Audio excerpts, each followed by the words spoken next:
nanu bonje papa.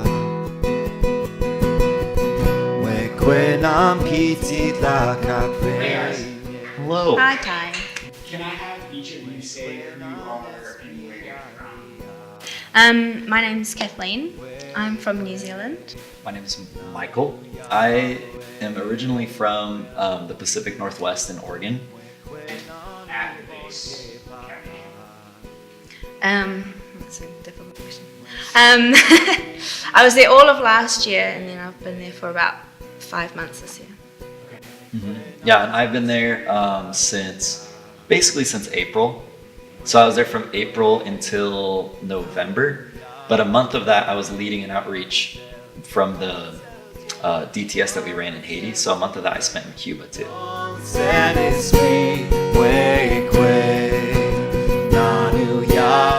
was it, I guess, adjusting to getting used to living in a culture so different from your normal culture?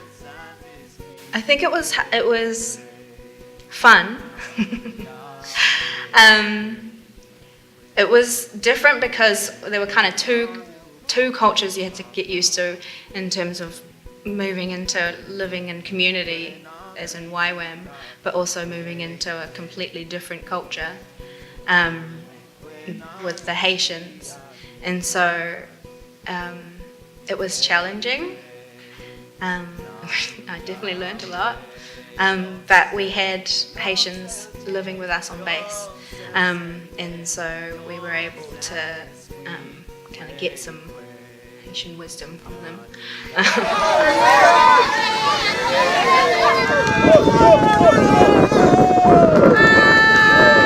Because I think it was one thing to experience the culture, because when I went there in like March and April, we were just doing outreach stuff. That was seeing like one aspect of the culture, like we're kind of in our base where it's still kind of predominantly like American or like Western culture. Sorry, not American. American/Canadian/New Zealand. But then but then you leave the base, you go to outreach, and when you're out there, you're in the culture and you're kind of like a part of it. But then when you come back to the base, it's kind of more diluted. But that really changed in June when we started the DTS, because suddenly it was overwhelmingly a Haitian population in the house, and it was super like kind of crazy and fun, and like there was like 40 people living in the house, and like over half of them were Haitian. Most of them, 5-bedroom house. Yeah, a 5-bedroom house, and most of them didn't speak English, so it was just like immersion. And so there's like challenges that come with that, but overall it was really cool. It was challenging, but it was really, really cool. What was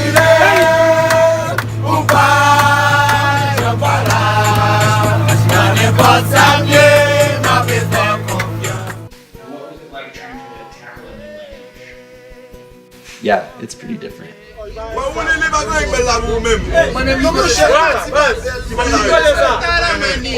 Creole is a French-based language, and it's really simple, so it's like it's easier to grab onto.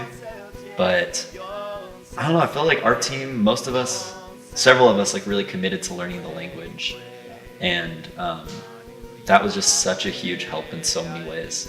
Like during the DTS, and then just it's such a cool way, like when you speak somebody's language, it's worth the trouble, because it just like opens up this part of like their heart to you that you can't get when you use a translator. Like you can't, it's always kind of like the third party that's involved. When you get the language, now like they're opening up to you because this foreigner took the time to learn their language. So that was really cool. Yeah. And it kind of makes them feel like you really care about them, and you take the time to getting to know them by learning their language. Cool. What's it like to sing in a different language? So fun. Yeah, really fun. It's one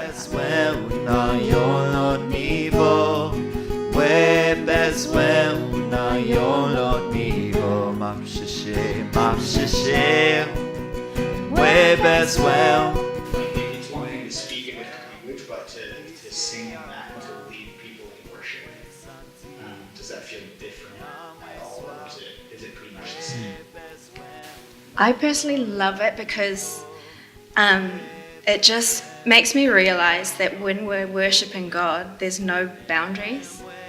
Like we're all worshiping the same God. And singing in Creole It's not my heart language, but the heart behind it is still the same, and God is still moved by it, and we're just able to, as a community, worship God together. And it also helped me learn Creole better. Yeah, I would totally agree with that, and I think it's cool too because when you sing in the other language, it really like puts you kind of in this bigger picture of like, wow, there's like these songs that are being cried out from all over the world in people's own like tongues, and like gives you sort of more of a perspective and more of like a I guess just more of a perspective of like the bigger picture of what God's doing in the world, and you're like, wow, these people are crying out the same cry in a different language, and it's really cool. What's the one thing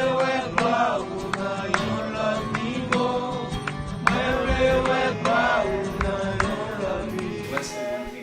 Haitian culture that you want people to know and that maybe they don't?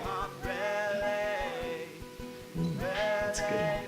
I think they're very passionate people. That's what I was gonna say. That's one thing I was gonna say. Passionate how? Well, if we relate it to worship, they just let go. Everything. Yeah, they don't go like 50% into something. Like when they're into it, they're like 100% into it. So if it's worship, it's like the biggest, loudest worship, and it's like super fun, and or it's like really like heart-wrenching. Like it can just, whatever it is, it's like that to the extreme. Yeah. And yeah, you see that, and like you see that expressed in a lot of different ways in the culture.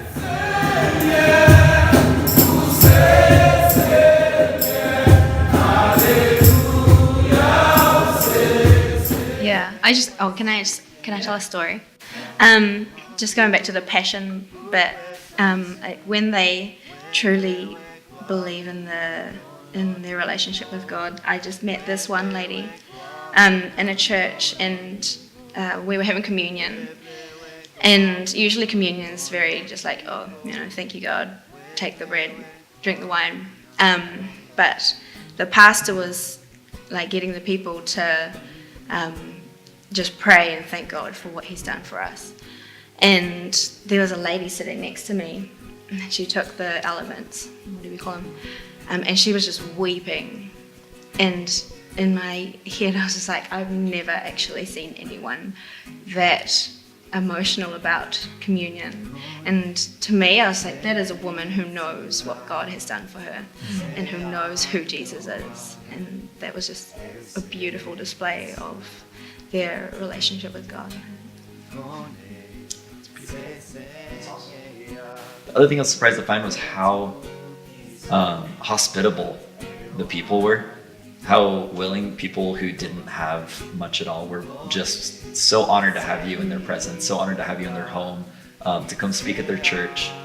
And they were just so hospitable. It's so fun. Like the Haitian people, that's the one thing I could say about them, is they're such a joyful people.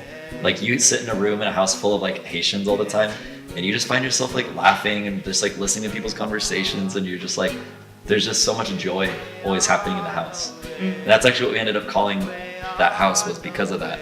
We called the house, we have this big pink house. We called it the Joy House because it was, it's white now? No. But yeah, we called it the Joy House just because it was, when we were doing the DTS, it was just always laughter, always just singing, always like people playing soccer out front or football. And and the joy was just really real.